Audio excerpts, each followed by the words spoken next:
तो पचमढ़ी में केंद्रीय गृह मंत्री अमित शाह ने मंत्रियों को नसीहत दी है और मंत्रियों को गलत बयानबाजी से बचने की नसीहत दी गई है। गलती हो जाती है तो गलती को ना दोहराए, ये साफ कहा उन्होंने। बता दें कि पार्टी की छवि पर इसका प्रभाव पड़ता है, ये बात उन्होंने कही है, क्योंकि पिछले दिनों हमने देखा किस तरह से विजय शाह का मामला हो चाहे डिप्टी सीएम का मामला हो, इसको लेकर किरकिरी बहुत ज्यादा हुई थी और जाहिर सी बात है राष्ट्रीय स्तर पर यह मुद्दा बना था। इस पूरे मामले पर अधिक जानकारी के लिए हमारे साथ हमारे मध्य प्रदेश के ब्यूरो चीफ अनुराग मालवीय भी जुड़ चुके हैं। अनुराग जी, देखिए पिछली बार जो किरकिरी हुई थी उससे सबक लेने की बात सामने आई है, जाहिर सी बात है सख्ती बरतने की बात सामने आ रही है। उन्होंने साफ तौर पे कही है और यही कारण है कि कहीं ना कहीं जब अमित शाह बोलने आए, उन्होंने अपना संबोधन किया तो ये बहुत साफ तौर पे, बहुत स्पष्ट तौर पे कई चीजों को लेकर बहुत स्पष्ट थे। एक मना स्थिति उन्होंने बनाई हुई थी और ये मना स्थिति कहीं ना कहीं जो है बहुत महत्वपूर्ण थी। सर, सबसे महत्वपूर्ण बात यह थी जो एक ये नसीहत की गई साफ तौर पर स्पष्ट। चलिए, लेकिन यहाँ पर जो स्थितियां है हम देखेंगे तमाम भूपेंद्र यादव जी जो है वो यहाँ स्टेशन जो है अलग अलग नेताओं के यहाँ पर भी है।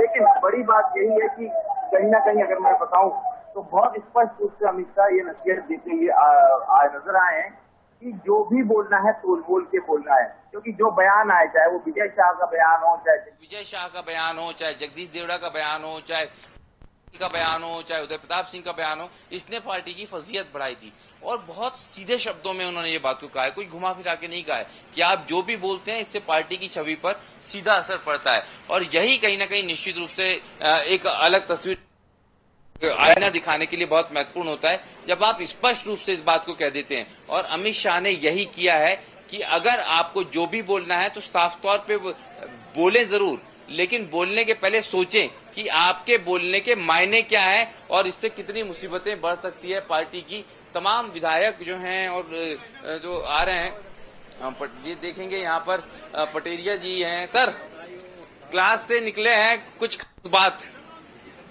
वरिष्ठों का मार्गदर्शन प्राप्त हुआ है, अभी और भी सत्र होने वाले हैं। सर, सत्र हो रहे हैं, सत्र में ये भी कहा है जैसे कि अगर हम बात करें अभी निश्चित रूप से बोलने के पहले बहुत संवेदनशील रहना, ये सलाह दी गई है। जी बताया गया है जो भी पार्टी के हित में और हम लोग चूंकि जनप्रतिनिधियों के हित में जो भी बात होंगी साथ सिखाई जा रही है, हम सीखने का प्रयास भी कर रहे हैं।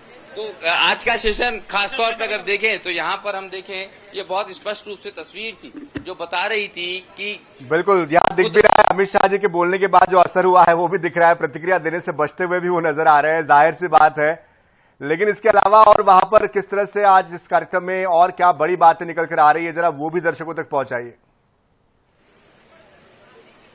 देखिए, बिल्कुल जो सबसे महत्वपूर्ण बात है वो है इम्पैक्ट, वो है इफेक्ट जो हुआ है और उसी का इफेक्ट है। अगर आप देखेंगे जो इक्का दुक्का चेहरे यहाँ पर अब धीरे धीरे आ रहे हैं। अभी अगर आप देखेंगे सामने आप ब्रजेंद्र प्रताप सिंह जो हैं वो यहाँ पर है, लेकिन किसी भी विधायक को आप देखेंगे बहुत शालीनता से, वो पूर्व मंत्री हैं, सीनियर लीडर हैं, तमाम चेहरे हैं, लेकिन एक शालीनता, एक गंभीरता यहाँ नजर आ रही है। यानी कि पहले ही सेशन में वो इम्पैक्ट आ गया है जिसकी बात हो रही थी साफ तौर पे।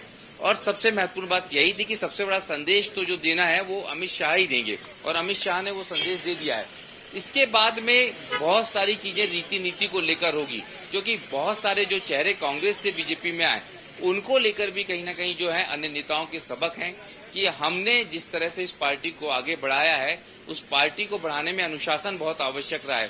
तो कोई कहीं से भी आया हो, नया विधायक हो, नया मंत्री हो या फिर दूसरी पार्टी से आया हो, उसको इस बात का पूरा ख्याल रखना होगा। जी बिल्कुल, जाहिर सी बात है 4 सत्र आज होने हैं, पहले दिन, आगे के सत्रों को लेकर भी आपसे हम अपडेट लेते रहेंगे। बहुत बहुत शुक्रिया फिलहाल इस पूरी जानकारी के लिए।